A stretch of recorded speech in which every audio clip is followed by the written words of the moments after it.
Just a warning for today, guys. If it looks like I'm freezing in this video, it's because I am. And it's very cold in my house. I'm having some hot chocolate. I'm hoping it will warm me up enough that I won't need to go and grab a blanket and be huddled in it while I'm filming this.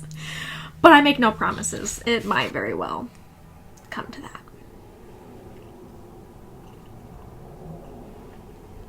So, if it's cold where you are, go ahead and grab a hot chocolate. We can drink it together while we discuss the next set of chapters that we're talking about today. Let's go ahead and get started today. Welcome back, Fantasy Fiction Fanatics. It's great to see you again, and I hope you're doing well.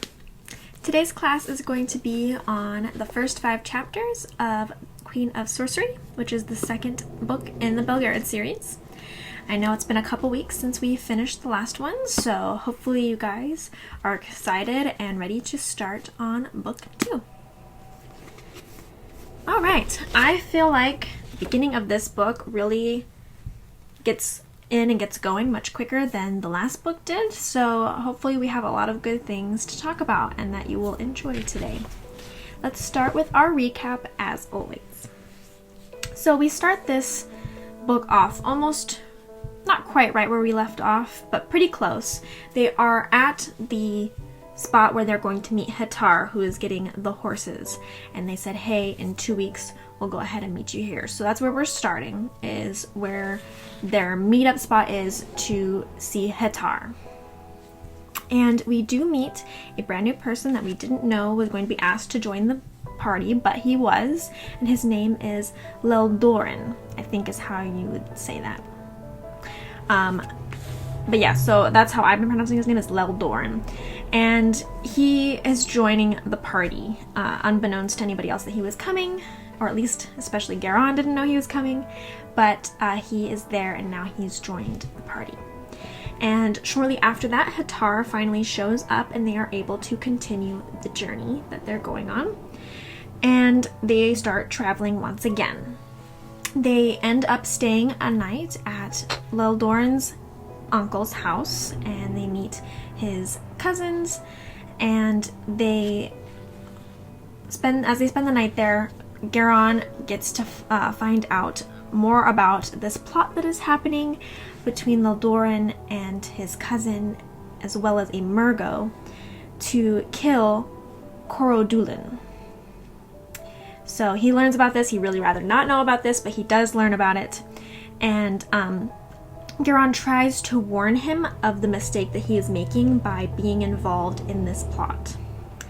And he tries to use this warning in the hopes that they will decide to cancel and not listen to the Murgo, who is trying to get them on board. Or, well, really already has them on board, but he is trying to backtrack and get them to decide not to follow through with it. But he also decides that he's not going to tell anybody, he's not going to make a big deal or a big fuss, and it will be on their shoulders whether they decide to stop, to tell somebody about it, or to go through with it. They continue traveling and continue forward, but eventually are attacked by a large group of serfs who try to kidnap Garon. So it seems like they had a specific target of getting Garon in this attack that they had. So they are successful in grabbing him, though they are not successful in fully kidnapping him. The group does win against the serfs that have attacked them and move on very quickly and plunge forward since they realize they are not safe. But they are much slower than they would have liked as they're trying to hurry forward and continue chasing after the orb. When they do decide to stop, after the whole hustle and bustle of getting away from these serfs, they end up at a very run-down village, and Garon sees a weird black rider that, once again, he feels like he should know, but can't quite place who that is. So that is the main portion of these 5 chapters that have happened so far. So in many ways, lots have happened. Lots of bigger item tickets have happened. Not like a lot of little items, more big, broad topics. So we are making progress, and I do feel like we are moving forward at a little bit quicker of a pace getting into the story and getting into what is happening here, and we're going to see how quickly we get into new territory other than them just trying to catch up with the orb.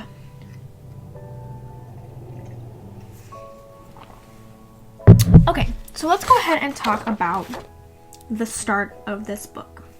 Since we are starting the brand new book, even though it is the second in the series, let's go ahead and see how we start this one off, especially with it being book 2 of this series.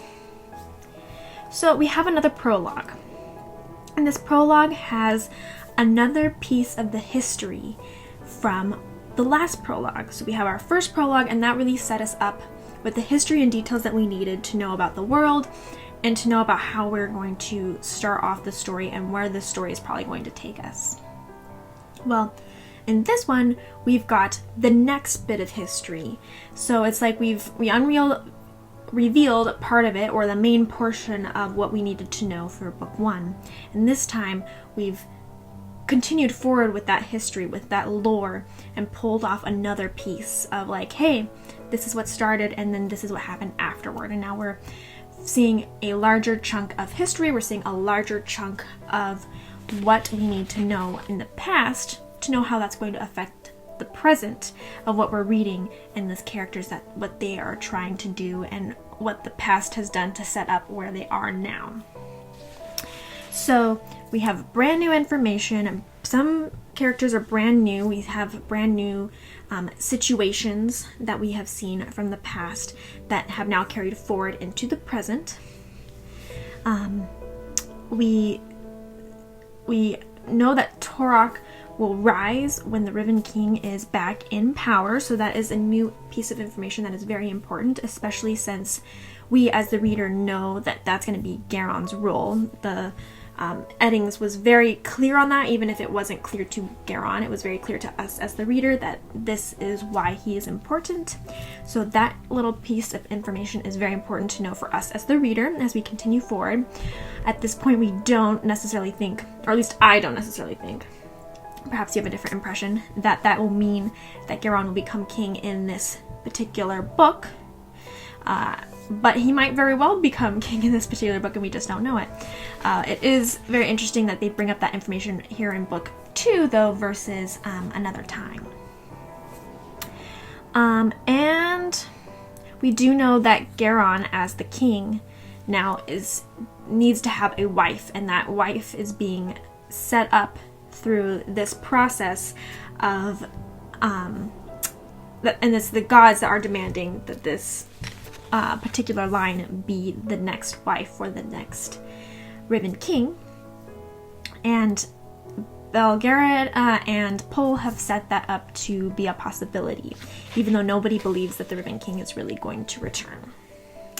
So it's really interesting how we've started this book with this prologue, with this new information that we're going to see if it's going to be pertinent at this exact book, exactly how that's going to work out, if it's going to be important for later books, and how this will all tie in together, especially since we had that really good startup with the first prologue, and now this second prologue is giving us more information, and we're going to see how that affects the story and how it affects this particular novel, since you would think that there's a reason that this particular portion of the story is being revealed for this book, and will hopefully be part of what this book needs in order for us to understand and for us to continue this journey. So that's the first part of starting. Then we have the actual starting of the book journey itself. So we start off with Garon, and he is revisiting how he felt when he was talking to Belgariad about his family and about wanting revenge and all that. So we kind of have this tie where it's not exactly where we left off time-wise. It's a little jump in the future, not a huge jump, but a little jump in the future. But we are tying it back together by being like, this is where Garon was at the end of the last book, and this is the same place he's at the beginning of this book. So we're tying the two together with this is where we started, and we're also starting in the same place with the same types of feelings and the same emotional state. The biggest difference that I feel like between the whole last book, just in general, especially the end, but in the whole book, and this book, is that this book starts off with a much more serious tone. Much more serious, at least in my opinion, tone. Especially since we ended on such a more, I don't want to say a completely like happy note, but a much more positive note. Garon is finally feeling like he understands a little bit about where he comes from, about where he feels is necessary for his future. He doesn't know everything, but he does feel like at least he's got a little bit of solid ground to stand on. And here we're starting off with a much more serious note, especially even with the atmosphere of the setting. We're in a much more darker setting, much like of the fog is making it seem kind of more serious and creepy kind of setting. So in this place we were much more on like, we need to get to the orb and get it back. We're really pushing to move forward. We're much more serious in the fact that we're not inching around whatever's happening. We're straight up saying, this is what's going on, this is what our mission is, this is what we're doing, and it's dangerous. And the fate of the world pretty much is resting on this. We've got the serious notes of like the serfs. We've got that starts off right at the beginning. We've got the serfs and their situation that's happening in this area. We've got, the whole plot to kill high officials and things like that. So we've got a lot of more serious tones and much more serious things happening at the beginning of this. We've got a much more serious atmosphere, got much more serious attitudes from the characters. And even though Garon hasn't had, that much time to like grow up exponentially from book 1 to book 2, but we do see a little bit more of a seriousness from him. Obviously he's still a little bit like a I'm an adult, don't tell me what to do kind of rebellious phase going on here. But he is in general much more getting the tone from everybody and kind of just following along and being like, okay, I've got to try and, be the best that I can be to move forward with everybody. So let me know if you feel like that is the case or not as well, and how you feel about the tone and the shift, like with the setting and all that, if you caught that as well. But I seriously feel like, man, things are getting serious and they're getting much more ramped up quickly at the beginning of this book. The stakes have already seemed to be raised at this point. We are already like setting up, getting going, jumping right in, forging ahead, and we have had a couple more conflicts right off the bat that's a little bit more serious to start off with. Okay, so let's go ahead and talk about one of our main topics for today, which has a lot of showing up in these first 5 chapters, and that is politics. We have a lot more serious politics going on right at this moment. Let's go ahead and start with the serfs. So the serfs are one of the main things that we have being focused on during this set of 5 chapters, especially with the attack on the serfs, the serf conversation that leads him to meeting Leldorin, and we really see that Garon really focuses and sees these serfs. So Garon in this moment is really witnessing the truth of the matter. He's witnessing what serfdom actually is and what it means at this point. We see how horribly they are being treated, and the filth and the horribleness that they are having to endure because they are serfs and that they were born to this position. They are starving, they are dying, they are, just afraid for their lives just to even, be remotely not doing what they're supposed to be doing or something like that. Like that conversation at the beginning, they're comparing, how their masters are treating them and what they're expecting of them, and they're like, oh, well, we gotta go because we don't want to get in trouble and be beaten or be starved or have more work put on us or whatever else that their master might do to them. So we really see how horribly these serfs are being treated by how Garon is seeing these interactions that are happening between the serfs, or just the serfs ending up coming by, or whatever else at this moment. But Garon is showing us and shining light on the truth of the matter, that this is what's happening in this world, in this area where serfs are allowed, and this is how they're being treated. This is politically how society is structured here. And then we have Leldoran, which, through Leldoran and his interaction with Garon, and Garon trying to figure out what Leldoran sees, how their structure is, how Garon feels about it, and trying to get Leldoran to understand how he feels about it, we see that Leldoran doesn't see them as anything. They are just no ones that are below him politically in status. So they're not worth his notice.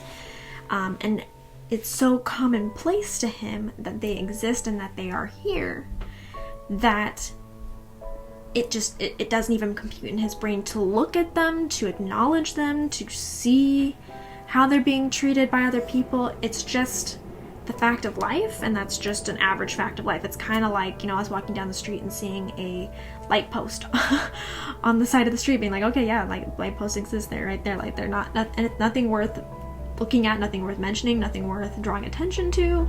You just keep going on by and like whatever. He doesn't even see it as his problem. It doesn't see it as a problem in general. But when Garon's saying, like, do you not see how they're being treated? Do you not see that this is a problem? And he's like, well, it's not my problem, so what do you want me to do about it? Like, they're not my serfs, they're not anything attached to me, I'm not doing it to them, so it's not my problem, and I don't really understand why you have a problem with it, because it's nothing to do with you either. So he very much has lived in this society, and it's just a normal fact of life that doesn't really concern him. If it's not his serfs, and it doesn't have any way, shape, or form that he can take control of the situation, he doesn't see it as a problem. He doesn't see that the fact that they could be being treated horribly as anything that he has to acknowledge or have any form of what's the word I'm trying to think of? Responsibility for? That's kind of what I'm trying to say. There we go. And he doesn't see anything wrong with the system. He doesn't think that it's wrong that people should be enslaved or treated horribly and never be able to do whatever they want to or have any kind of rights. He does not see that there is a problem with this system in any way, shape, or form. It's just the way life is, and if you're born that way, to a low class system, then him as an upper class being does not have to acknowledge or change anything, and it's not his problem. If it's not his problem, then he doesn't care, and he just moves along, and he's like, okay, whatever, let's just move forward with our lives. Why is this even a topic to bring up? So we definitely see very contrasting on Garon and what he's witnessing and how he sees it and how he views it, and then trying to talk to Leldoran, who has a completely different view and where he pretty much doesn't even comprehend what Garon is saying. And then we have the politics of the Civil War portion. This war was supposed to be over at this point. That's what's supposed to have come to pass, is that it's done, it's over, we're good to go. And it's obviously very clearly not over. Very, very clearly not over. There are a lot of hatred on both sides of this war. And even though they're not actively fighting, it is still a very, very harsh, clear showing that there is hatred, like absolute hatred, cannot even stand each other kind of hatred. And we even have plots to kill. We have plots to kill Corodulan, who is, I'm assuming, it doesn't not outright said, but it's assuming that he is the membrate king. And we have talking about how, all membrates are the only ones that are allowed in higher positions of status and are the only ones acknowledged as like royalty or being of high-born ranking status. So we have plots to kill people. It's hatred on both sides. It's clearly a topic that comes up all the time. It's not just a casual thing occasionally. This is like the forefront of everybody's minds every single day of their life, especially Leldorn. And it's clearly that there is a demarcation because only membrates have any ranking or power, or are seen to have any ranking or power. So we have the politics of the serfs, who are at the very bottom of the food chain, the very bottom of society, the very bottom of everything, and seeing how terribly they are being treated. And then we've got the high status, the high ranking politics of the Civil War and who gets to have rank and who gets to have power, and how we hate, the two sides hate each other so much. So we've really got both ends of the spectrums politically. We got the very bottom poor side of things, and we've got the very high top side of things, and both sides are worried about completely different things. The serfs are worried about being fed, not being worked to death, having, fair treatment, being just treated as a human being in general. And then we've got the high-ranking people who want to be acknowledged as having status and having something great and being somebody amazing and seen. And so it's complete opposite spectrums of like where people are at, where their thoughts are at, what they want out of life, and everybody feeling like they're being mistreated. The high-ranking people feel like they're being mistreated, like Leldorn's family, and the serfs, who we can see from Garon are actually being mistreated, and they can't do anything about it and can just only slog through their everyday life and just hope that nothing worse happens to them. This definitely leads to what I was saying about the more serious tone. This area definitely has a lot more serious problems and society structure, especially with how we see the world nowadays, where it's not okay to treat people like this and to see these powerful people just not even caring. It's very much more of a serious tone and a very serious subject that is being brought to the forefront to us as the reader. Alright, so next let's go ahead and talk about Wolf and Pol's relationship. Now, the first book, we do see some of their relationship, and we do see little moments where we're like, yes, we get that they are related, it's a father and daughter relationship, but we don't have tons of times that we truly see them interacting with each other. We do see that they do step on each other's toes quite a bit, and they do get irritated with each other, especially when it comes to Garon. They have a different view of how he should be raised or how things should progress with him. Pol feels, especially as it being her responsibility most of the time to take care of him, that she should get to decide all the time, and Belgariad sometimes steps in and says, no, this isn't necessary, or back up, or whatever else, and she doesn't take kindly to that, for sure. But we do see at the beginning of this book a little bit of like the behind the scenes of them. We see a little bit of their relationship a little bit more concretely, and see the father-daughter relationship that they have. So they constantly are trying to say that they are not that close, that they really dislike each other, especially like with the prologue of the first book saying how, Polgara and Belgariad had to learn to like each other because at first they just did not get along and they just loved Pol's sister. But we really see at the beginning of these chapters that they are much closer than they'd like anybody to think, and the way that they act and treat each other does not dictate that they aren't actually pretty close to each other. They do have a closeness, they just don't seem to show it externally very often, and we saw a little hint and pieces of them caring about each other and having some closeness in the first one, but this one we really start to see it more. We have that moment where they're hunting together, as Belgariad was a wolf and Polgara was an owl. We see both of them and that interaction of where they actually enjoy being together, hunting together. They've missed their time together.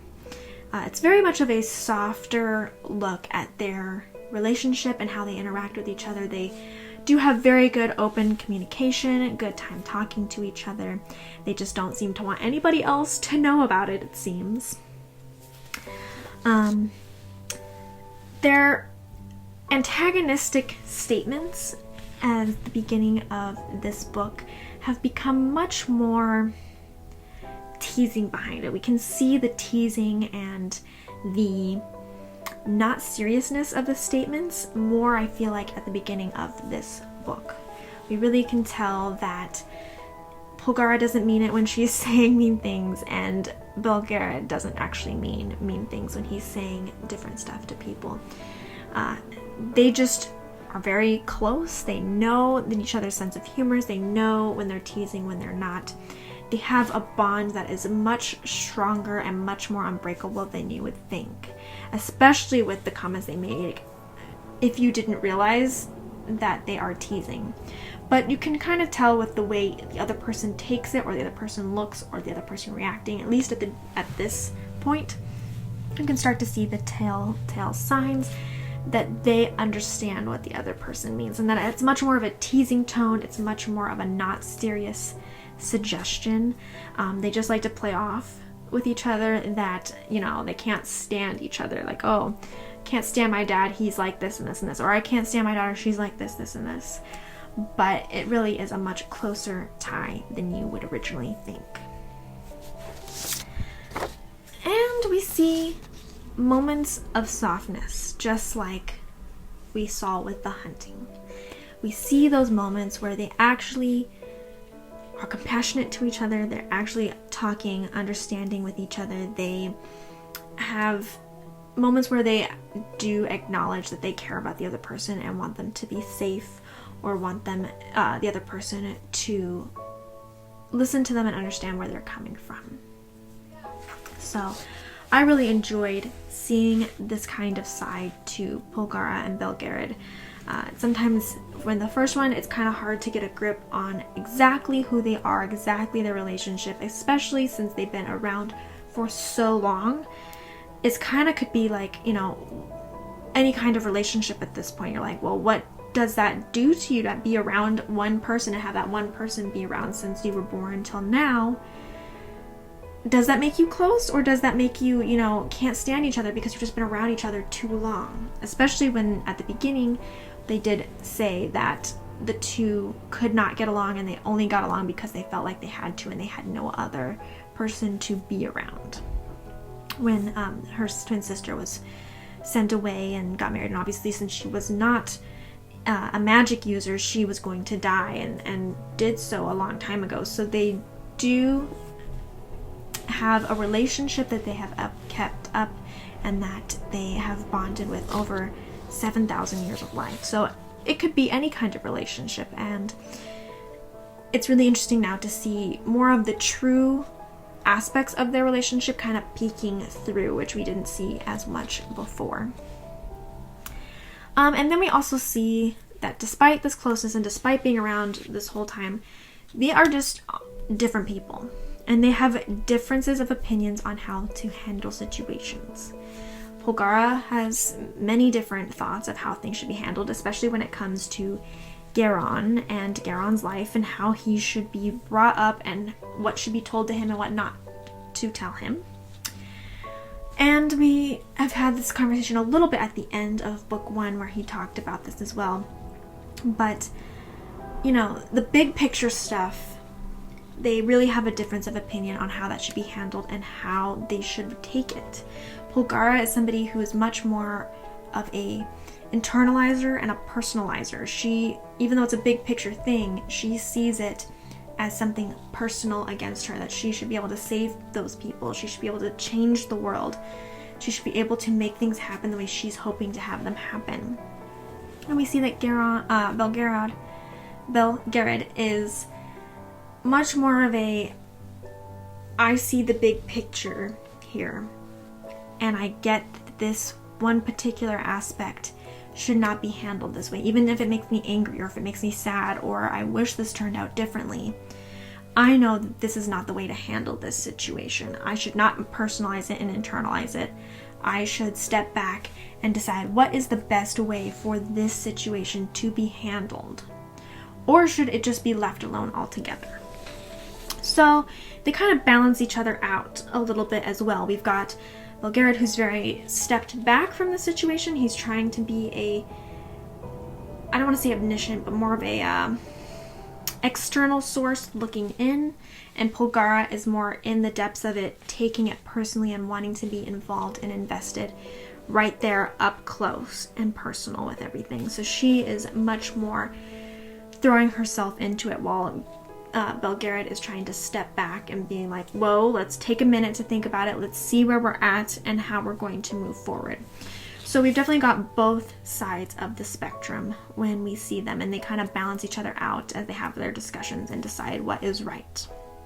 So it's kind of cool to see these two incredibly old beings who are trying to help save the world and trying to lead it on a good path, and can only do what they can do, and trying to help each other figure out what the best solution is. Alright, so I know that wasn't very many topics. I mean, I usually have about 3 main topics to share with you guys. It just seems like these ones went by very quickly. But we did have quite a bit of stuff happening, like I said, in this, but there was more big picture stuff, not a lot of little details and nitty-gritty things. So it kind of went by kind of fast. As always, on any of these topics, any of the things that happened within those first 5 chapters, go ahead and let me know if you have any comments, questions, concerns, anything you want to say, anything I missed, anything you think I didn't explain as well as I could have and need a little bit more discussion or a little bit more explanation of why I think what I feel or think about it. Go ahead and let me know down below. I would love to hear from you and have a discussion. Or if you just think I'm wrong on certain accounts, of course, let me know that too. I would love to hear your point of view and what you got from this reading, as always. I do have 2 nitty-gritty things, so let's go ahead and cover those really quick. One thing that we are continuing to see over and over again throughout the whole first book, and now is already back and coming back with a bang, is the voice in Garon's head. The voice in Garon's head has actually taken over now, which has never happened to him before. It's taken over and spoken from his mouth and actually kind of acted like a second person using Garon's body. So we don't really know anything yet about this voice and exactly what it comes from, if it's actually Garon, if it's from Garon's, past king lives. It's descendants and things that way. I don't really, at this point, have any theories of reincarnation, but maybe it's from past kings being left down to him. Is it magic? What exactly is this voice? We don't know, but now we know that it is stronger than we thought it was, because it not only affects Garon and his choices in times that it appears, it is now actually externalizing itself by taking over Garon and talking to people. So it's kind of like it's leveled up in a sense. We've leveled up to its abilities to being now externally voicing its opinions to other people in Garon's name. So we're going to see how that continues to grow and how that's going to turn out next as we continue forth. And second, we seem to have a new Dark Rider that he can't seem to talk about, and it doesn't seem at this moment that it's the same one as we've had before. It doesn't seem like it's Asherak, because you would think that he would recognize Asherak. But it does also seem that he is in the midst of another spell that is making it so he cannot talk or think or do what he normally would do in the situation with this Black Rider. So maybe Asherak is making it so he can't remember about him, or it could be a completely new rider. But he does say that he feels like he should know who that rider is and doesn't. So either that means that that is Asherak and the spell is affecting him to not only not want to talk about it, but also not to be able to recognize him, or it's a new rider who is doing a similar thing. We're not 100% sure at this point. I would love to hear what you think. Do you think it's Asherak or do you not think it's Asherak? Me personally, I'm kind of on the fence, to be honest. I kind of want to say that it's Asherak because I feel like it would be kind of, what's the word? Redundant to have somebody else doing the same thing. I feel like it would be just like, oh, does every single Murgo do the same thing? And we haven't really had any other Murgo that like knows who Geron is as much as Asherak does. So at this point, I have a feeling that it is Asherak and that he has taken over this spell again. Though why he would do this all over again versus trying to kidnap him or trying to do more like he did at the last ending where he actually tried to grab Geron, I'm not sure. Because it seemed like at this point he was ready to just take Geron and go with him. But if it is Asherak, then he's kind of backstepped to his old tricks. So it's very interesting. We're going to see how that goes. Again, I would love to know if you think that is Asherak or if it's not Asherak as that Black Rider. And as we continue reading, I am sure we will find out who that is and if they will notice that he's under a spell yet again from another Murgo. How does he keep getting under these spells? That's what I want to know. The first time made sense. I mean, he was a little kid. Whatever happened, somehow it happened. But at this point, it seems like there shouldn't be a way for him to have gotten a spell on him again. And will Pohl recognize that he's on a spell again or not? We're gonna find out and we will see. Okay, so like I said, any comments, questions, concerns, anything you want to talk about, anything more that I missed or you disagree with or you want to let me know, anything at all, go ahead and let me know down below. Or as always, you can contact me at Twitter, which is Twitter/fantasyfiction1. Or you can also contact me at Facebook, which is also /fantasyfiction1. You can also head over to my blog to see all kinds of other content there, as well as contact me on there. I do have a contact form, and that is fantasyfictionfanatics.net.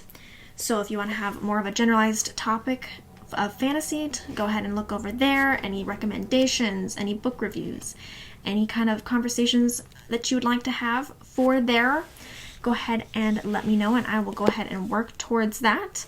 I'll also work toward anything that you want to see here as a class on this channel. I'd be happy to hear what you would like to see. For the next set of Geron chapters, we're going to be reading chapters 6 through 10, which is page 64 through... Unfortunately, I forgot to look up the page numbers before I filmed this, so give me just a moment here. Through, oh no, I have to go a little farther. Here we go. 130. So 64 through 130, at least that is what it is for my particular volume. So might be slightly different if you have a different version, a different copy, or on a Kindle, stuff like that. And last but not least, I would like to do a special shout out for the 2 people who supported me this last week on Ko-fi. I had one anonymous supporter, and I also want to thank Christian. Both of you, thank you so much for your donations and supporting me on this channel so I can continue making great videos for you guys. I really appreciate it, and I wanted to give you a personal thank you. Alright guys, I will see you guys in the next class. I hope you enjoyed this one, and I'll talk to you later. Bye!